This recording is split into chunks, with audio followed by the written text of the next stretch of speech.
Welcome to the Ultra Origin series, where we hear from runners who recently finished their first ultra or completed a new distance. In these conversations, we celebrate regular people who are doing hard things. There's a lot we can learn and be inspired by from people just like you. In this episode, we meet Laurencio Cota, a fan of the channel who I met in March during the Badger Mountain 50 miler, which was Laurencio's first finish at this distance. Laurencio's training involved using preset plans from his Coros watch and from Training Peaks, highlighting the effectiveness of structured training even without using a personal coach. On to the conversation. Well, thanks for joining us on this new YouTube series. So let's just start by learning a little bit about your background. So why don't you tell us a little bit about yourself, where you're from, and how you got started, from not running into a little bit of interest into running. Yeah, originally from Mexico, Sonora, Mexico. Came here when I was 14. Started with school. Everybody was playing soccer. Where I'm from in Mexico, in the north of Mexico, most of it is baseball. All the friends were playing soccer, and so I knew about soccer, but it wasn't my main one. Then by me trying to get better at soccer, I started running, and I found out I liked running too. And so from then on, played 4 years for high school. I wanted to join the track. There was a time when we were doing the mile, and I kind of excelled. Came in second place compared to a track. Some guy that was doing track, a friend, and the teacher was like, "Hey, you should join track. You should really pursue this." And I said, "Okay, I'll ask my parents." Then my parents were like, "You gotta choose between soccer or do that." And I said, "Okay." Back then I didn't understand, but money was a little tight. So I was like, "Okay." And then I went and reported back to my teacher, and then he's like, "Oh, let's talk to the coach." And then the coach talked to me, and I said, "Hey, that's what they said, but I'll ask again." And my parents were like, "Okay, you can do it, but you're gonna have to give up on soccer." And I was like, "Okay." And 4 years I've been playing with these people, with my friends, for 4 years. So it was kind of hard to switch gears. So I stayed with soccer, and running was okay. It was like, okay, just for conditioning. Yeah. Then graduated, came into adulthood. I was able to get a job, and I was like, okay, COVID happened, and I started training. Doing soccer, I messed up my knee. So I started doing just home workouts, and then I started doing the bicycle, and I was like, okay, I can run again. My knee started getting better, and then I couldn't run a mile. I was surprised. And then after that, conditioning, I was doing like a mile a day, 2 miles a day. And then there was a point where I was like, I'm not getting tired with 3 miles anymore, because I was doing jogging. Then this was like 2 or 3 months in of running almost every day. And then I was like, you know what? I'm going to run, because through this whole time, I've heard about Courtney Water. Oh, yeah. And I didn't know that people could run. Oh, there was races that 240 miles. So then that was already on the back of my head. I learned about that. And I went to our lake. There's a lot of trails here in Walla, around this lake. And I'm like, I'm going to run until I'm tired. And so I was shooting for it. My friend once, he ran 15 miles just out of fun. I'm like, maybe I can run that. Oh my God. But I'm going to shoot for 26, a marathon. Huh? And I went and showed up, and I was running, and I had my little backpack, and I just started running, and it started getting dark. It was like around 9 p.m. and the lake was already by itself, and probably wasn't safe anymore if I was to get injured or whatnot. And then I decided to cut it. I said, okay, only 20 miles. And so that taught me that I could run maybe longer, and I was leaving quite a bit on the table. And I started thinking, maybe I can, with a little bit of training, more structured training, I can probably do more, maybe even my first marathon. Yeah. And then so from then on it started. I did Spokane, the Bloomsday. That kind of sparked everything. Okay. I did the 7 miles and a half. Then after that, I did the Walla Walla here in Walla Walla for 13 miles. And then after that, I did the marathon, tunnel vision. And every race had taught me quite a bit. And so what the marathon taught me is to switch gears, don't go out too fast. Right. And so nutrition, and so every distance teaches you different stuff. And so that's how I started. And then the 50K, I joined the group, the running club. Pretty cool people there, pretty helpful. And so from then on, I said, next year I'm gonna do it again. And so then I did a triathlon, but I don't know how I finished. That one was hard. That one definitely. I don't know if I would do it again, but I think that would be my only main event. Train for it. Right. I just wanted to see if I was capable of crossing the finish line, and I did. And I'm just gonna leave it there, pack it away, and be like, "Oh, I did that one once." Right. So, yeah. So what's the time frame of this, like half marathon, a marathon, a 50K? What years are these that we're talking about? I think the first year, I was last year actually. Okay. I think it was 2020 or 2021, and then that was the time I just did the 7 miles and then the half marathon, and then the next year, which was last year. No, I got those wrong, but it was within like two years in there. Yeah. Okay. But the first year was just two races, and then the second year, which it was last year, actually, 2021, because I think that's when COVID was we were at the last end of COVID, 2021, I think. Okay. I don't know, but it was between those times. Sure, but I guess the point is you've done a lot in a short amount of time, and you're still really young. I mean, you're not like me. You know, I'm 50 years old, and a lot of people running in ultras these days are kind of more adults. So I'm so impressed when I meet a young person. You know, you're younger than compared to me, so that's pretty cool that you're so interested in the long distance. Well, thank you. Don't look too close, but I am 36. I'm 36. But yeah, I guess my mom looks younger than what she really is, and so I got her good genes. So okay. Yeah. So I guess it helps me that I don't feel 36. I still think I'm 24, 25, and I've been staying active throughout. You know, after high school, just soccer or cycling or hiking or something. But I've been trying to stay. And yeah, well, you know, I see people older than me. When that 50 miler, there was a guy with just 2 bottles, and he's like, mucho bueno, mucho bueno. And then I'm like, I passed him. Next thing you know, I was out of air, and he just kept on the same pace, passed me, and he was doing 100K. And I was just, my community, sometimes I share those stories, and they think it's unbelievable that people that are 65, 70 are running these races. I'm like, yeah. And that's what I want to do the videos too on YouTube, but sometimes I get a little shy. Yeah. You know, it's just like with the camera, and but I want to do it. I want to start doing them. I have quite a bit of footage, but I haven't put it together, and so I'm saving those. Well, I look forward to seeing what you've captured and watching your journey through your eyes. And I mean, yeah, you're right. Being able to, the fact that people are able to do these events, you know, into their more advanced adulthood is really amazing. And the fact that you're able to share that with your community is probably in opening people's eyes to whole possibilities of what is possible. And you're probably inspiring some people too. Yeah, I think people see me, my friends see me, and they're like, "Oh, I can't even run a mile. How, you say you run 50? Well, yeah, but not all of it was running. A little bit of jogging, hiking, and you know, you run when you can. And they're like, "Oh, really? 50 miles?" And then so check out this video, and then I refer them to your videos, and then I'm like, there's actually races that are 250 miles. What? Yeah. So there's some people, some friends that they start running. We will go running together, and they excel. They are maybe like a hidden talent. You know, maybe you should try it out. You know, and see what happens.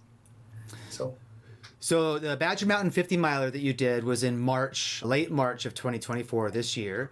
Why don't you tell us about how you learned about the race and how you decided that you wanted to sign up for it, and then tell us from that point forward how you began training for it to get ready for race day.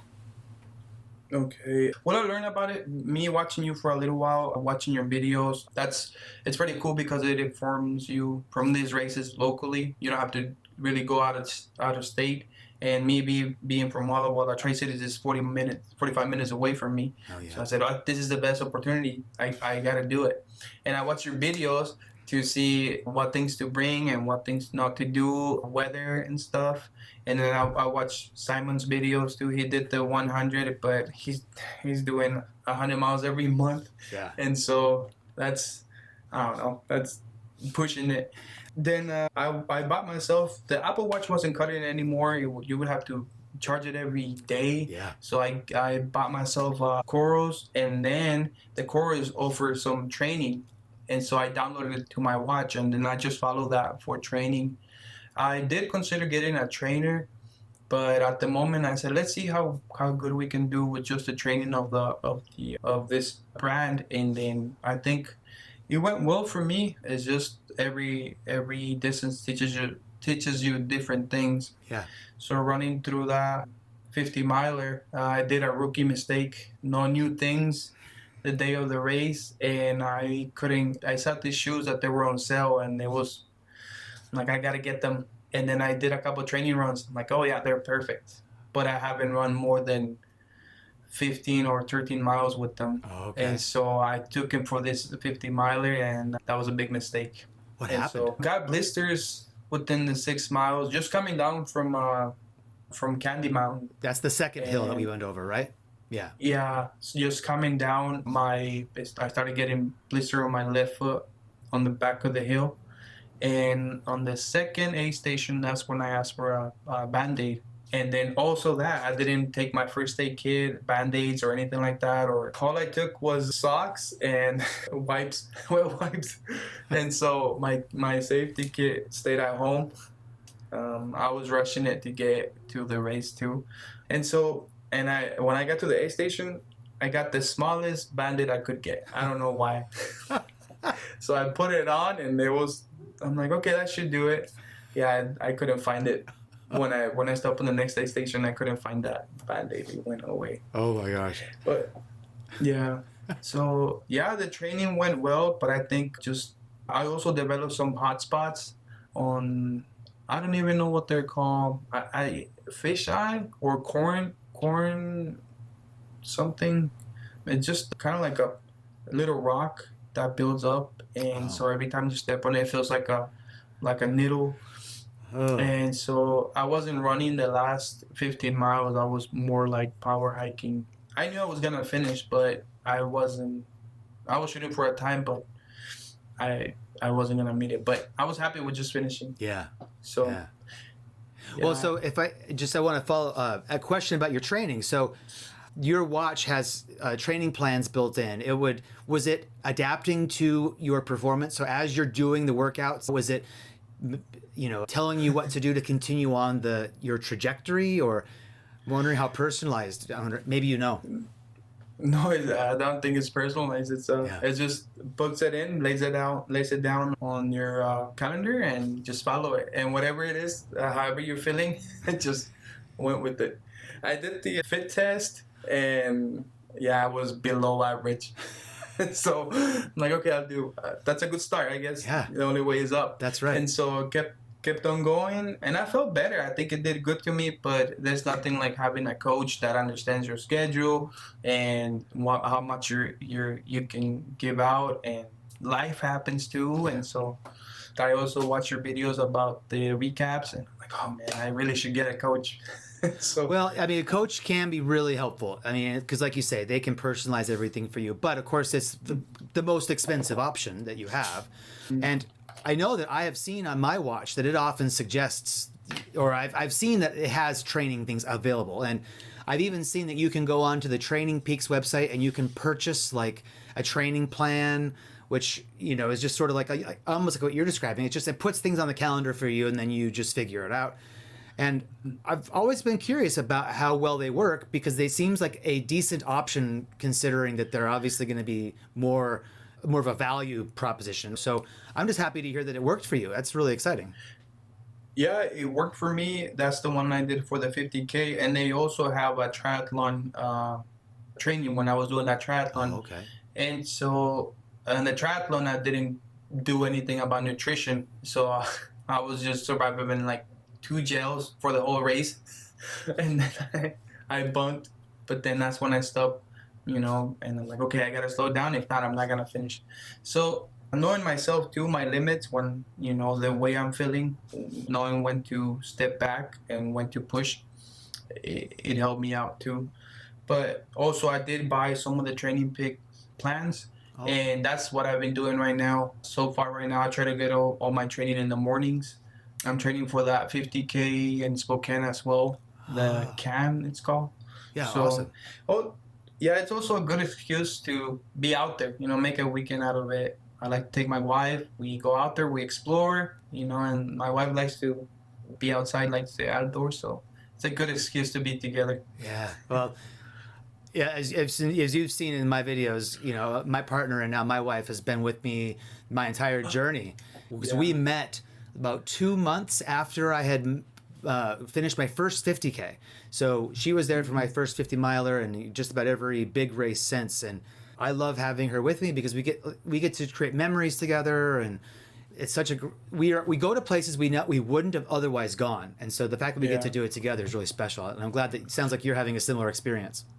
Yes, and congratulations on your wedding. Thank you. It's exciting. Yeah, I was in Timothy Lake last Saturday next to Mountain Hood. I was doing Timberline Marathon in there too. Oh, cool.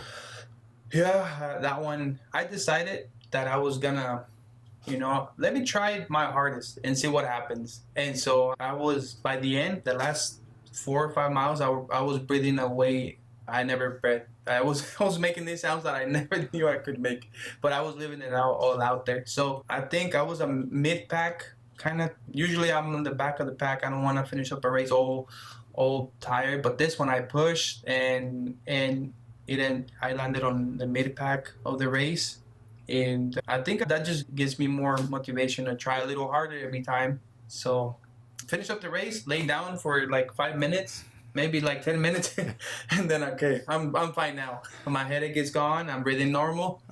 Yeah, let's go home. Wow, well, that's a different kind of racing. To be pushing hard like that in a marathon is totally different than just trying to finish a 50 miler. Yeah, marathons are fun, but I think they're too fast for me. As in, you put it in one gear, and that's that. You gotta maintain it, and then. Because you make a plan, right? You run in 8-minute miles and stuff like that. But I think that's why I like the trail running. You run a little bit, you eat a quesadilla, and then you run harder, and then you drink Coke, and then a quesadilla, candy, and you check out the photographer, and then moving on. And then you get to meet people. You're able to hold a conversation. Yeah. And so I like that. I met actually quite a bit of people there. The 50 miler, people from Seattle. People have done it so many different ways. They've done the 100 milers, the 50 milers, and then the rucksack with the 50 pounds and stuff. Pretty interesting people, and most of them, everybody's really friendly. So I like that. I like the community. You made a comment about the quesadillas and the Coke. Let's talk about how you managed or what you did for nutrition and fueling and your hydration in the 50 miler. Did you stick to your plan? How did it go? Well, I did take gels, and I don't like pickle juice, but I've heard it helps with the cramps and all that stuff. Yeah. So I got 2 containers. And my plan was to use them as a backup. My nutrition, the gels with caffeine, use them every once in a while, like every 40 minutes or an hour or so. But be dependent on the food from the event. I read the instructions and what they were giving out, and I said, okay, I'm just gonna eat what they're offering. Luckily, my stomach was able to handle most of all these events. I've been lucky that I don't get any stomach pain or having to use the bathroom quite a bit, especially out there.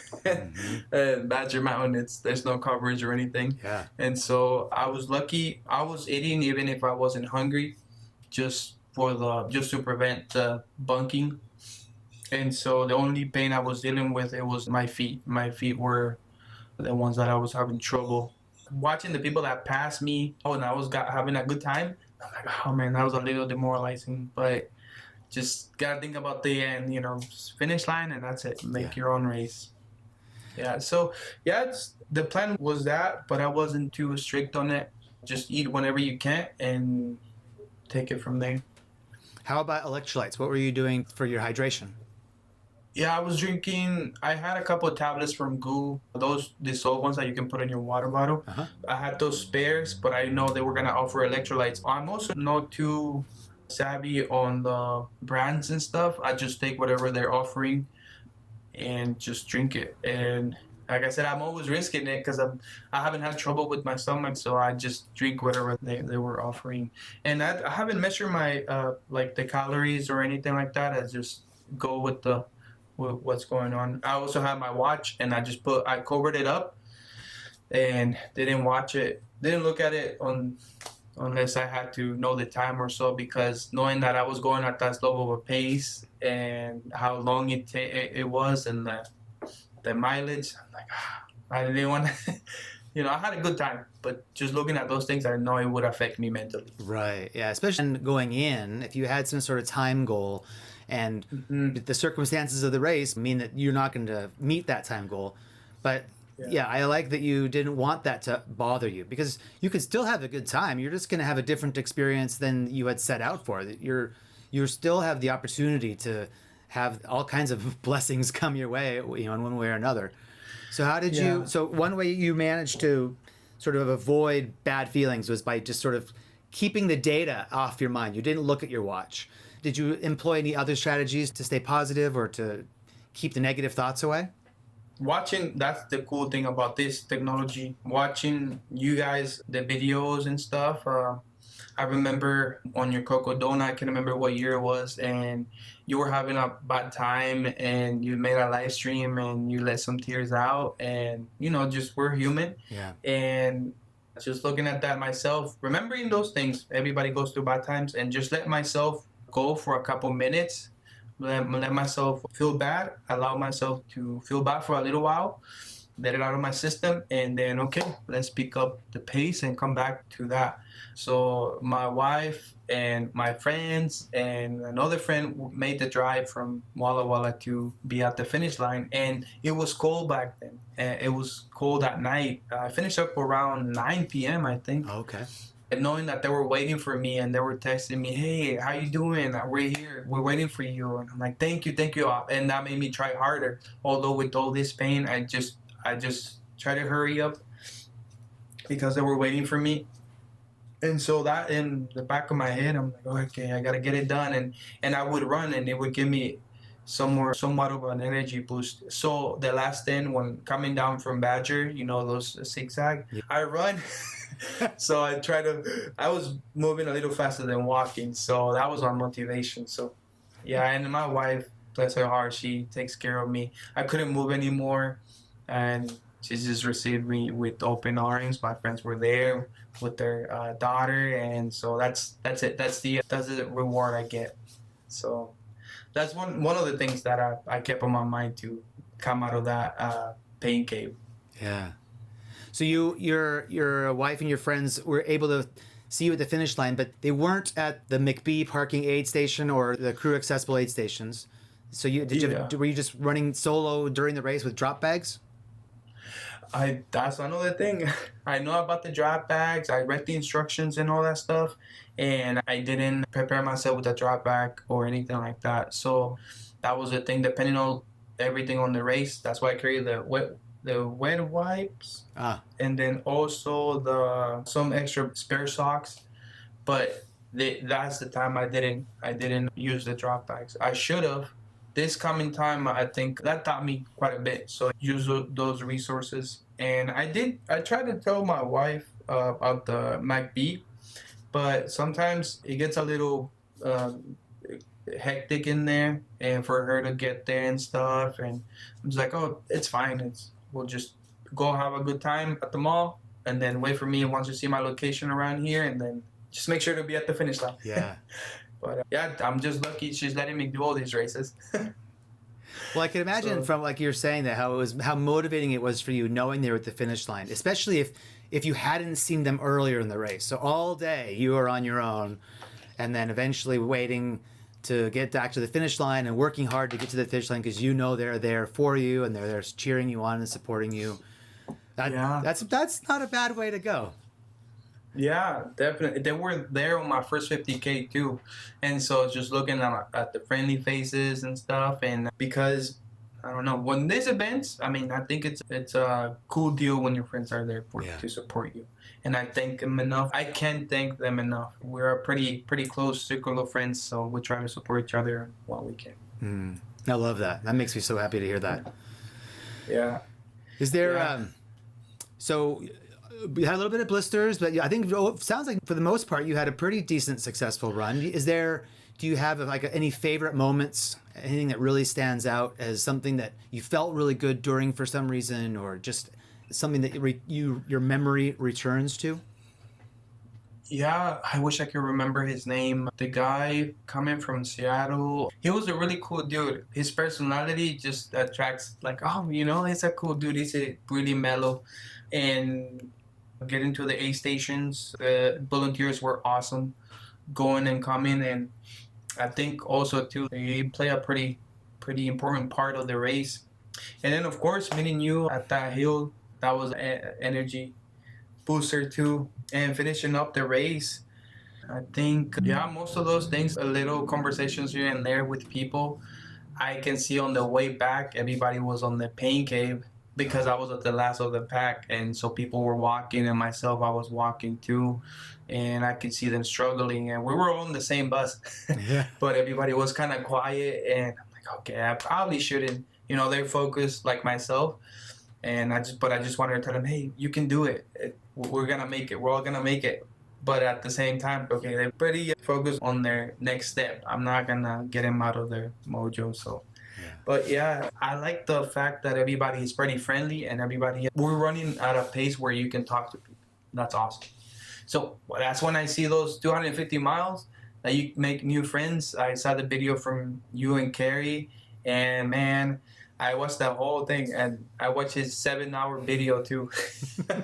So that's awesome. That's cool. Because one of my favorite things about ultra running is the community and the relationships that you end up having with people. And it is quite special in the multi-day races and the 200 races. The fact that we're out there for so long means that we get to see people multiple times, and being able to see how someone's maybe struggling on day one, but then you get to see them on day two and see how they're doing better.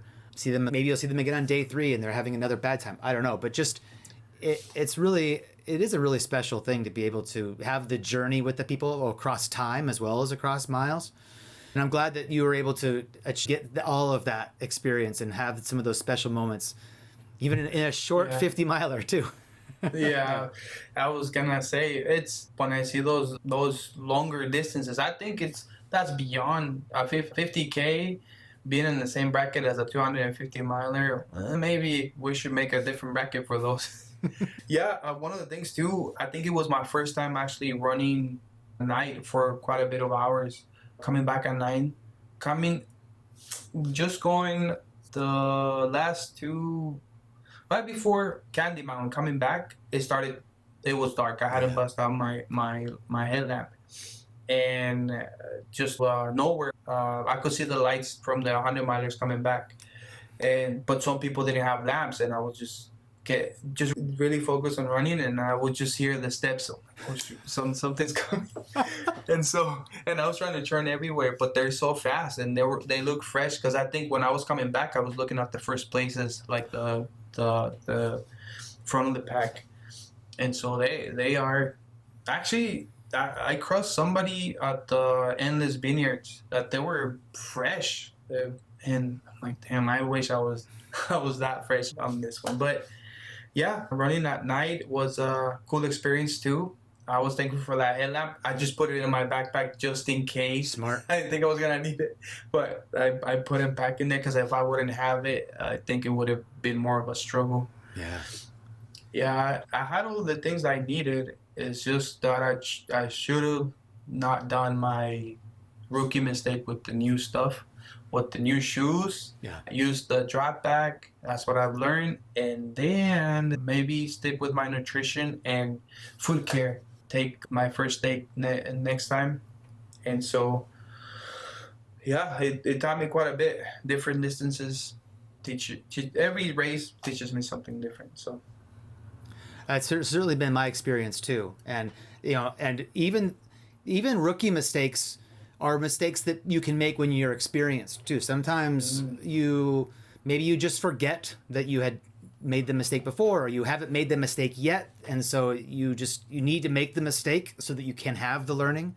I Yeah. mean, running 13 miles in a new pair of shoes, that's not necessarily a mistake. You mean you broke them in and you had a decent experience. But yeah, at the same time, you couldn't have predicted how the shoes are going to react, for the longer Yeah. distance. Yeah. Oh man, I had a really good deal on them, and I'm like, okay, these are the ones. I used them for 30 miles, and yeah, this would do good, but no, it didn't work out as I wanted. But not anymore. Yeah, Did you keep that's those shoes, or like are they gone? they're gone, and they were a little bit stained with blisters, but they accept them, and they're like, yeah, no problem, we'll get them back. Oh, I'm glad you're So able I to used sell that them. money. Yeah. Yeah, I got that money and I bought the ones that I use. And I saw you had on your rotation some Hokas. Yeah. On this year's Cocodona. Was that something that was already planned, or that was something was bothering you on your feet, or?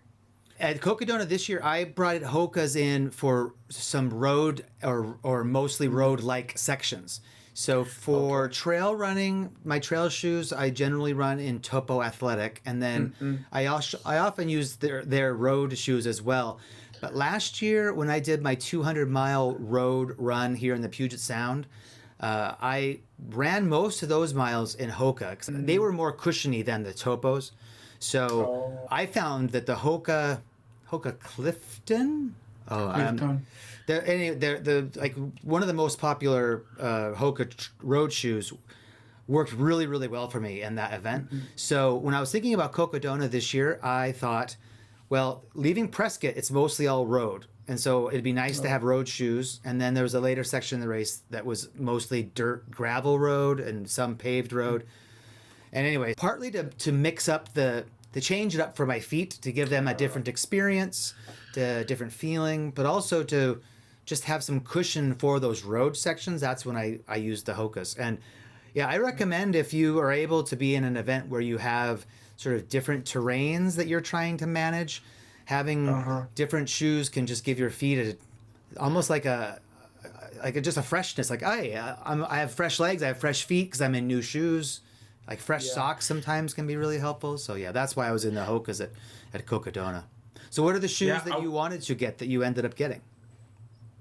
it was a Nike Superfly, the trail ones. They just barely came out and stuff, and they have a carbon plate. Oh Didn't yeah, work my way, but they were really cushiony. They were pretty.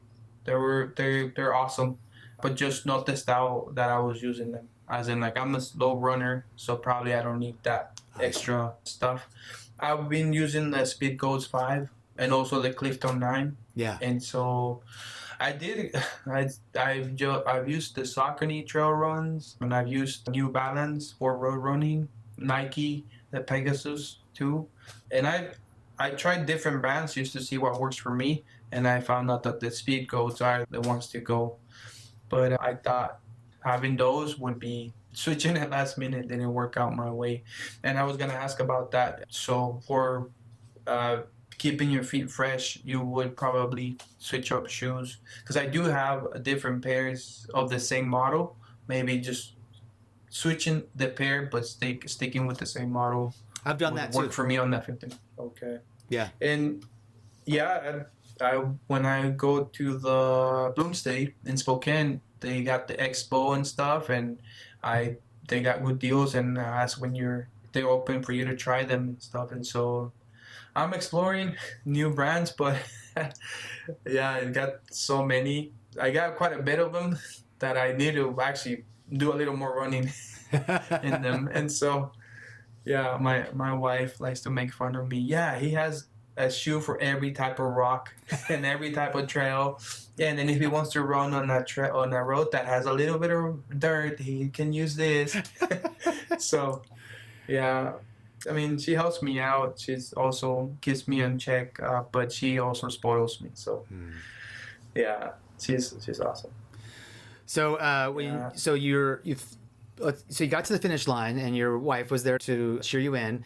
You said you couldn't walk, or you said you couldn't move after you came to the finish. So why don't you tell us about how you felt after you finished that first 50 miler?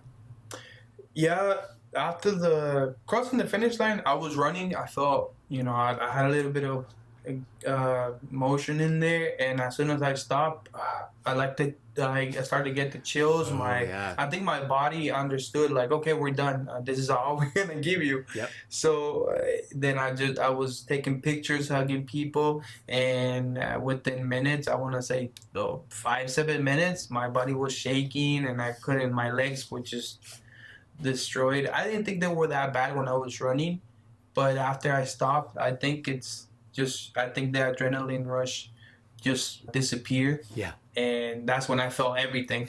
And so I was lucky. We have some relatives there in Tri-Cities, and we stayed there with them. I went to the apartment, and I couldn't, for our luck, they live on the third floor. So, and no elevators. So I had to be helped up and stuff, and I couldn't move. And as soon as I got in the house, in the apartment, I just asked for a blanket, and I was just under the blanket shivering, and that had never happened to me. But it felt different. It was scary because I thought, it wasn't that cold because I wasn't feeling it when I was running. Yeah. But after I stopped, it was really cold. I could feel everything and just ready to pass out to go to sleep. And then, of course, obviously now you're feeling much better because you just ran a marathon and went really hard. How long did it take you to feel like you were able to run again, or how did your recovery go?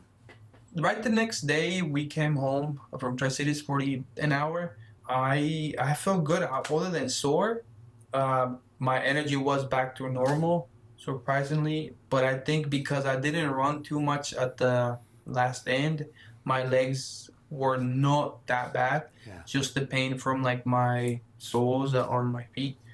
But energy-wise, I was almost back. And the lady at the finish line, she's like, watch, he's going to sign up for another one here soon. And I said, no. And next thing you know, I was already looking in there. And like, I want to redeem myself on this 50 mile. Yeah, I bounced back luckily I couldn't run. That was on Saturday. That was on Friday. Yeah. I couldn't run on that weekend. I went for a walk on Saturday and Sunday, just walking around. But I decided to take it slow because of the blisters and all that stuff. But energy-wise, I think I blame it on not running too much at the last part. Just the last end of Badger, like, coming back. But from the Vineyards, I think just the demoralizing hill, that one, yes. From there on, I couldn't run anymore. I was kind of like just power hiking. So from then on, it was just at a steady pace, fast, but I wasn't running. I saved up enough energy to run the last part of Badger coming down, and I think that's why my legs were not that bad. And I think all that training helped me out for that. But other than mentally trying to go through the pain, I think it wasn't too bad. Yeah. So. Yeah, it sounds like you managed it fairly well considering the challenges you had with your feet, the fact that you were able to have that energy saved up for that last little bit of a push into the finish line. Yeah, I think there's something about that where if you're not totally pushing hard, if you have a little bit more of an endurance mindset, I think that your muscles get less thrashed. I think it's better for that sort of long-term feeling. Yeah, right after the finish line, that's when I started feeling all the cold and the pain. Yeah. But I bounced back, I think, faster. Surprisingly, I was surprised that, okay, I feel pain, but it's not as bad as I thought. When I run my first marathon at a high pace, that's the one that I couldn't move for like 2 days, 3 days. Just even walking was hurting. Yeah. And I compare it to that one because as soon as I crossed the finish line on that tunnel vision, it just felt like somebody threw a flashbang and somebody was talking on echoes, and good thing that the EMTs were there. And like, you want Coke? You want chocolate milk? I'm like, how many people are here? So I was lucky on that 50 mile to bounce back fast enough. Yeah. And I was this close signing up on that ancient lakes, just because I wanted to see everything that I've learned. I wanted to apply it already, and I said, okay, I need to slow down. And then I saw your video that you were there, And I don't know why I wasn't thinking like I could, because you said you drove like at 3 in the morning, Yeah. 2 in the, and then told the start line and then started running. I'm like, I can do it, like, I mean, not at the same pace, but I can try to do the same activity and see how it goes. But yeah, I think it saves you on camping, setting up the day before, and all that stuff. And so I think that's what's gonna happen on the future. And Yeah, I'm glad that you thought that was that you see that's a possibility for you to do something like that. Because the year before, I did drive over there and I slept in the car at the parking lot, and Mhm. I mean it's fine, I guess. But I think I got a better night's sleep, although a little bit shorter, but in my own bed at home.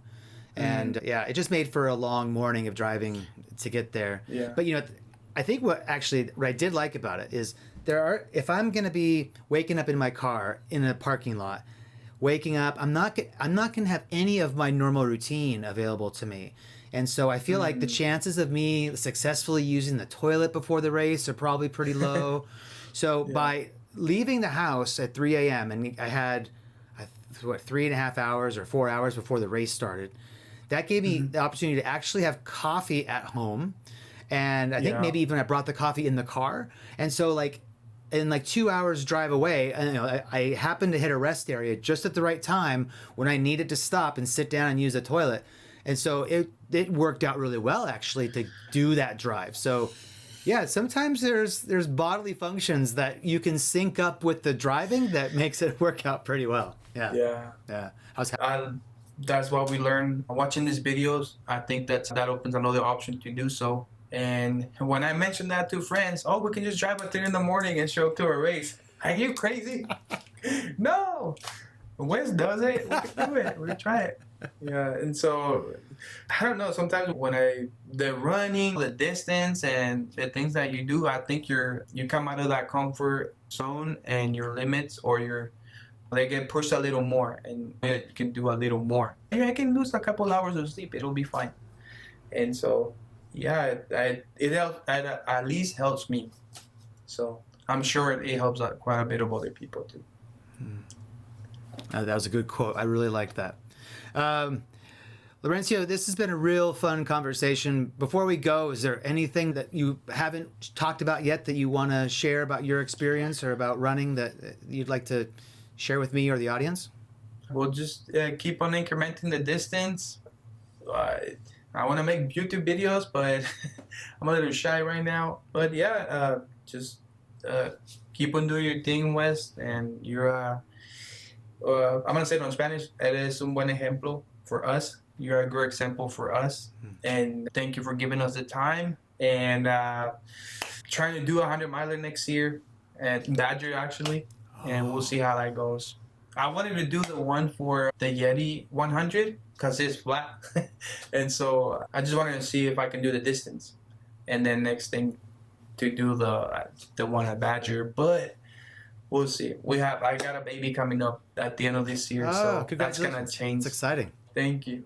Yeah, it's gonna be a baby boy. So trying to get all this running stuff on the meantime, and then all hands on deck when Yeah. the baby comes. Yeah. So yeah, not much, not much else. Cool. Yeah. Well, yeah, it was a real honor for me to meet you. It's been a real honor for me to have this opportunity to speak with you and to hear about your journey. And thank you for sharing your story with us. It was really great to spend time with you. And good luck to you, and good luck with your new baby at the end of the year. All right. Thank you. Take care, Laurencio. Thank you, Wes. You too. Bye bye. Thank you, Laurencio, for sharing your story. I really enjoyed learning about your journey. If you've recently finished your first ultra, or if you've recently completed a major new distance and would like to share your story here in this series, go to onwardendurance.com and click on Ultra Origins at the top of the page. Thanks a lot for watching. I look forward to sharing more Ultra Origin stories with you. Bye-bye.